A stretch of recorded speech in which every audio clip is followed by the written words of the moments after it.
All the gods, all the heavens, all the world are within us. They are magnified dreams, and dreams are manifestations in image form of the energies of the body in conflict with each other. That is what myth is. To Nietzsche, Christianity represented the yoke of yesteryear's values, of which were still borne by man who had not yet awoken from his dark slumber and realized the image projected upon the cave wall of God's shadow. God is dead, he writes, but given the way of men, there may still be caves for thousands of years in which his shadow will be shown. This is a cultural argument Nietzsche is making here, one pertaining to moral values. With brevity, Nietzsche is expressing here his identification in the current of 19th century positivism across the European continent, that genuine religious conviction in the existence of the Christian deity is no longer possible. The belief in the Christian God has become unworthy of belief. This would not be problematic were it not for man's inability to render this image with totality and comprehend its consequences. Scientists, astronomers, atheistic-minded rationalists, historians, but more than anything else, society at large, has deposed genuine faith in Christianity from rational Western discourse, bloody murder. But without seeing and feeling God's death, the shadow projected upon the cave wall is nihilism, the rope between atheism and theism, where this half-baked, complacent, indifferent attitude to the world emerges that infectiously preys upon our physiological order of value. This is Nietzsche at his best, in tracing the genealogy of morals. Nietzsche laments that modern Christianity, as spawned first in Judea and eventually spreading across the Middle East, Anatolia, and Europe through the teachings of Paul, the growth of Judaism, and then the slow but methodical absorption of the hearts and minds of the Romans in the form of Christianity, is nothing more than a spiteful and poisonous tradition, a tradition promoting at its core Christian compassion and the early Hebrew morality grounded in a good-evil dichotomy, of which had superseded the earlier Roman good-bad understanding of behavior. This act of conquest was rather cyclical and not strictly limited to Judaism, as the same genealogical subversion or journey occurred as well in Greece, through the good-bad dichotomy being defeated by Socratic nihilism and the will to knowledge, Platonic idealism, and a realm or a sphere of universality and forms. So it's true in this sense that Nietzsche opposed Christianity with great hostility. As far and as wide as you search, you will find no greater critic of Christian virtue and morality. And here we might say that Nietzsche opposes the Church of Judeo-Christianity as an institution or structure representing moral and metaphysical presuppositions. This architecture is the bane of Nietzschean goodness. But there is something deeply interesting nestled among the brambles and the prickly vines of this critique, and that is Nietzsche's praise of Jesus Christ and his reliance upon myth to bring about a higher breed of man. Let's explicate an important distinction contained in the Antichrist and through Nietzsche's works regarding Jesus Christ. Nietzsche divides Christ into two figures and characterizes them along quite exclusive lines. The first figure is the Christ of whom is deified and worshipped institutionally as a god through prayer and church attendance. This Christ is the epitome of slavishness and a morality of weakness that promotes behavior and attitudes antithetical to life. Blessed are the meek, for they shall inherit the earth.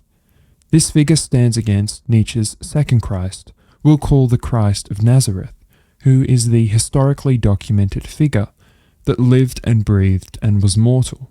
This Christ was crucified by the Romans around the year 33 in the Common Era, and this version whom Nietzsche references with great praise and seeks to elucidate his positive orientation towards life. In inquiring into the historical figure of Christ, Nietzsche finds in him a higher type of man, who has raised his physiological condition to transcend baser instincts, while ridding himself of ressentiment or vengeance, of pity and the desire for preservation. Christ of Nazareth was an exceptional person standing against history, who rebelled against the political and social establishment of the Roman Empire and sought to show the men around him how action and deed can lead to true living. It was, however, the teachings of Paul the Apostle and the disciples and the authors of the Bible that corrupted this historical Christ and the image that he brought forward. These individuals turned Christ into a telos, from once a figure of overflowing strength, love, and rigor, now much baser, something of deontology, faith, worship. Their error was not in deifying Christ per se, but in misrepresenting, misinterpreting his ideas, his writings. His disciples were very far from forgiving his death, though to have done so would have accorded with the Gospels in the highest degree. On the contrary, it was precisely the most unevangelical of feelings, revenge, that now possessed them. They could no longer endure the gospel doctrine taught by Jesus, of the equal right of all men to be the children of God. Their revenge took the form of elevating Jesus in an extravagant fashion. The disciples who erected their institutional interpretation of Christ could not forgive. They could not forget, nor adopt the nobler instincts that Christ had taught. They turned against the Romans with their sickly virtue and preachings of slavishness and meekness, navigated tyranny and indoctrination of the masses. Further, all followers after Christ subscribed to the Christian doctrine at a distance, while failing to embody the spirit or feeling of this mythology. Nietzsche was a physiologist, in the sense that he advocated for viscerally throwing one's entire being into religion and mythology, spending yourself, exhausting yourself in your action and deed, as without taking such a course, life is merely lived at a distance, and truth manifests itself further and further from the being. Mythology and the practice of spiritual worship stands against the tides of history and progress. It lets loose the sentiment that not what we seek lies decades, centuries, or millennia in the future, with the redemptive powers of progress and history bringing about salvation. Nor romantically can we recollect a fabled past or a spirit of pre-industrialization, but instead, this mythology that he advocated for was something we had at our disposal right now. And that's a fundamentally emancipatory notion.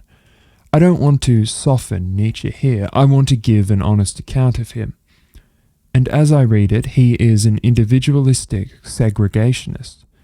To be clear, this is very far removed from any basis of ethnicity for certain, and Nietzsche is not racially motivated in the sense of colour, but he thinks a degree of physical and religious isolation from an aristocratic standpoint is necessary.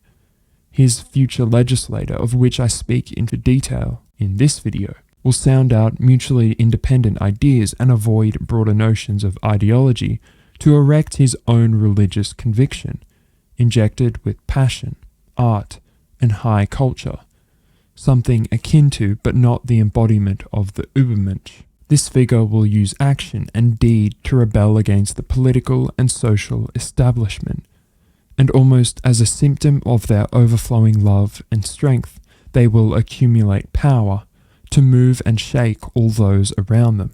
As Nietzsche opposed egalitarianism and equality as an inherent factor of all men, the idea of a unifying myth is one that unites all men into hierarchy. Other, lesser individuals at the bottom of this hierarchy will flock towards the higher types, the exceptional breeds of man. And it is this mythology of this caliber that might be the unifying force to give a culture its power. It's not a Christian court of Kantian deontological duty-based ethics that Nietzsche sees in the future as delivering man's salvation, as a commentator like Jordan Peterson, might attempt to misconstrue, though I'll elaborate upon Peterson in a future video. Myth is a necessary condition for creativity and the strength to grow. This Christian mythology is grounded in a morality completely antithetical to the instinctive orientation of man, and works against the crusading warrior spirit found in Rome and Greece. While Nietzsche held that all values are up for interpretation, and no pure good could exist, it is important not to fall into the trappings of the relativist, objectivist divide. The presence of mythology is not a sufficient condition for which the salvation of man will occur, but it is of necessity. Every culture that has lost myth has lost, by the same token, its natural, healthy creativity. Only a horizon ringed with myths can unify a culture. But this mythology must seek the highest position in the order of values by enabling true aristocratic strength to claim authority over weakness, an aristocratic radicalism.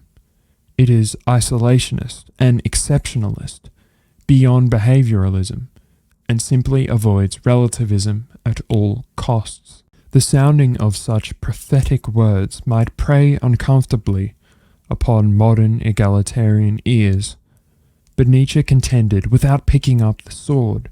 The war of spontaneous, aggressive, expansive, and formative forces waged against the herd is to fall short. Be bold, be strong, and create myths.